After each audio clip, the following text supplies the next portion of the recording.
आज परत एकदा मीरा भाईंदरच्या 100 करोडच्या स्कॅमच्या इथे आपण उभे. तुम्हाला सांगतो मीरा भाईंदरकरांना सगळ्यात मोठा स्कॅम हा चालू झाला काय म्हणजे यांना कळत नाही नगरपालिकेला किंवा MMRDला काय करायचंय. पहिलं हे तिथपर्यंत बनवलं, ते तोडलं, मागे आणलं. आता तुम्हाला सांगतो जे बाजूला बॅरिकेड टाकलेले ते तिथून चालू केले. 3 तारखेला मेट्रोची ओपनिंग आहे, तिथून सरळ पुढे यावं मुख्यमंत्र्यांनी, उपमुख्यमंत्र्यांनी आणि इथे येऊन बघावं की पैशाची नासाधूस कशी होते. आधीच 100 करोड संपवलेत. त्याच्या व्यतिरिक्त पण आहे ना, हा ब्रिज आहे ना, ब्रिज तिथे खोदलाय. मी तुम्हाला आता दाखवते, ते ब्रिज खोदलाय, इथे हे तोडून मागे नेले, इथे बॅरिकेड टाकलेले ते तोडले, बॅरिकेड तिकडे नेऊन टाकलेत. ह्या ब्रिजची अवस्था म्हणजे पिक्चर मध्ये पण एवढी वाईट हे नसतात हो. म्हणजे इथे काय चालू माहिती का, खेळतात आहे.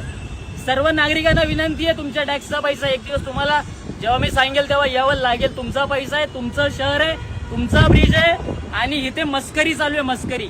खरं सांगतो, कोणी पण हा चॅलेंज ऍक्सेप्ट करावा, स्ट्रक्चर प्लॅन अगोदरचं दाखवावं आणि आत्ताचं प्रेझेंटचं दाखवावं की तुम्ही काय करणार आहेत.